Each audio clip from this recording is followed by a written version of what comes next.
दोस्तों नमस्कार, मैं दिनेश विद्यार्थी पत्रकार एक बार फिर हेलो न्यूज़ वर्ल्ड में आपका स्वागत करता हूं। आप देख रहे हैं हेलो न्यूज़ वर्ल्ड, सोच बेहतर कल की। रेवाड़ी जिले के कस्बा धारवेड़ा की नगर पालिका के चेयरमैन कंवर सिंह यादव पर फर्जी प्रमाण पत्र का इस्तेमाल करने के मामला अब चुनाव आयोग की दहलीज पर फिर पहुंच गया है। उपायुक्त यशेंद्र सिंह ने अपनी रिपोर्ट चुनाव आयोग को भेज दी है। इस संबंध में आज संदीप बोहरा, जो कि इस चुनाव में दूसरे नंबर पर है, उन्होंने पत्रकारों से बातचीत की। उन्होंने इस चुनाव को लेकर कहा कि चेयरमैन कंवर सिंह यादव का जो 10वीं का प्रमाण पत्र है वो वैध नहीं, इसकी उन्हें दस्तावेजों से जानकारी मिल गई है। आप देख रहे हैं हेलो न्यूज़ वर्ल्ड, सोच बेहतर कल की। आप हमारे चैनल को लाइक, सब्सक्राइब और शेयर करना नहीं भूलें। खबरों और विज्ञापन के लिए आज ही संपर्क करें। हमारा नंबर है 8059262798। उसमें क्या आरटीआई में आया अभी जो हमने आरटीआई और जांच रिपोर्ट जो आई है उसमें इसको बिल्कुल अवैध माना है और इसको फर्जी और नकली सर्टिफिकेट माना है। तो जांच रिपोर्ट जो आई है, जो डीसी साहब के माध्यम से एसडीएम को सौंपी गई थी, उससे ये साफ आ गया है कि जो मैं दावा कर रहा था कि ये सर्टिफिकेट नकली है और नकली बोर्ड से है, तो वो मेरा दावा सत्य साबित हो गया है। और कंवर सिंह जी ने धारवेड़ा की जनता के साथ धोखा किया है, उनकी आंखों में धूल झोंकने का काम किया है और लोकतंत्र की हत्या की है उन्होंने।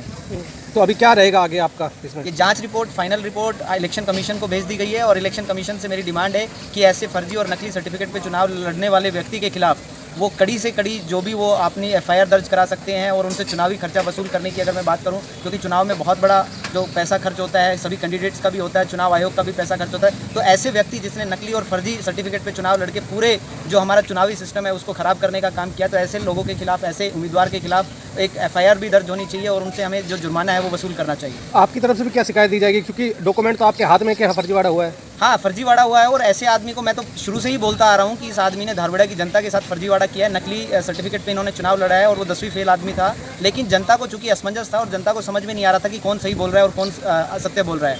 अब इस जांच रिपोर्ट से बिल्कुल ये स्पष्ट हो चुका है कि संदीप बोहरा द्वारा कही एक एक बात सत्य बात थी और मैंने कभी किसी बात को लेकर झूठ नहीं बोला। मीडिया की बात लेके हो या मैं अपनी जनता के बीच में रहने की, जब उनके बीच में जाके बात करता था, उनको सब सच से अवगत में कराता था कि इस कंवर सिंह ने जो चुनाव में जो अपनी योग्यता, शैक्षणिक योग्यता दिखाई है वो नकली है और फर्जी सर्टिफिकेट उन्होंने लेके चुनाव लड़ा है।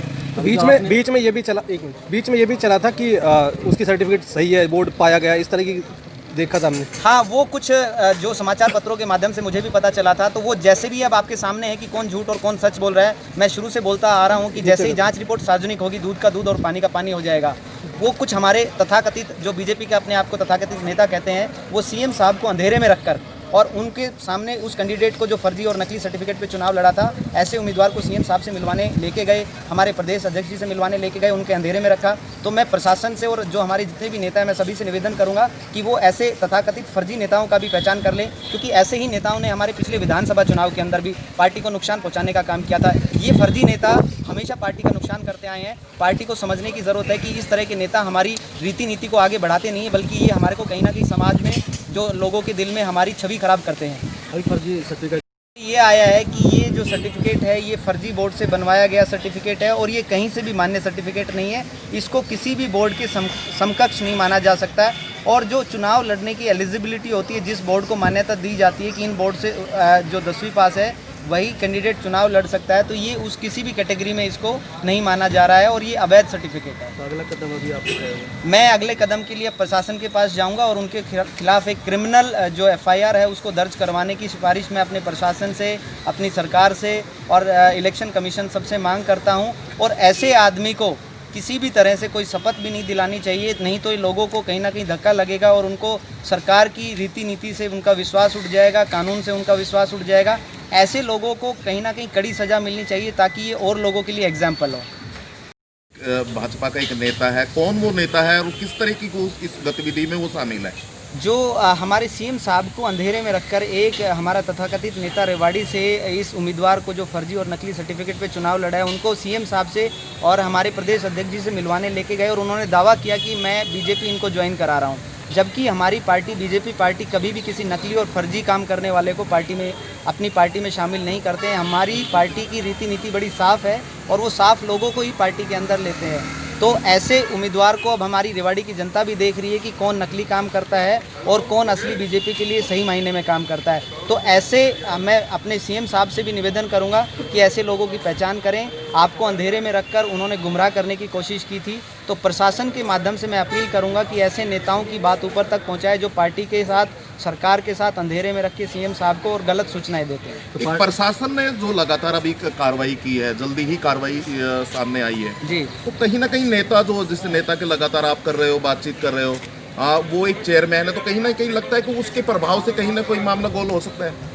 वो गोल करने की पूरी कोशिश कर रहे हैं, क्योंकि सीएम साहब को भी अंधेरे में रख रहे हैं, प्रशासन को भी अंधेरे में, और उनके ऊपर गलत प्रभाव वो बार बार दबाव बनाने की कोशिश कर रहे हैं कि इनको शपथ दिलाई जाए, जबकि प्रशासन ये कह रहा है कि कानून के अनुरूप ही हम कोई काम कर सकते हैं, कानून से बाहर हम कोई काम नहीं कर सकते। तो सरकार का, इलेक्शन कमीशन का, सबने बहुत अच्छा काम किया है और मैं उनकी जो जांच है उनसे बहुत अच्छी तरह से संतुष्ट हूँ। सरकार भी अच्छा काम कर रही है, क्योंकि सीएम साहब को जब वो मिलवाने लेके गए तो उनको पता नहीं था इस बात के बारे में कि जिस ये तथाकथित नेता जिस आदमी को मुझसे मिलवाने लेके आ रहा है वो फर्जी सर्टिफिकेट पे चुनाव लड़ा है। तो सीएम साहब की जब नॉलेज में ही नहीं होगा तो उनको कैसे पता चलेगा। अगर ये तथाकथित नेता जो है, आप चेयरमैन है, आपको बैंक के चेयरमैन है, अगर उनके दबाव में प्रशासन उनको शपथ दिलाता है तो ऐसी सूरत में आप आगे का क्या कदम रहेगा? हम ऐसे नेता का रेवाड़ी में बहिष्कार करेंगे और जनता के माध्यम से मैं ऐसे नेता को नंगा करने का काम करूंगा, क्योंकि अगर वो इस तरह का काम कर रहे हैं, पार्टी की रीति नीति, और मैं एक बीजेपी पार्टी का सच्चा सिपाही हूं, मैं पार्टी के लिए काम करते आ रहा हूं, जब से मैंने कॉलेज टाइम से राजनीति शुरू की है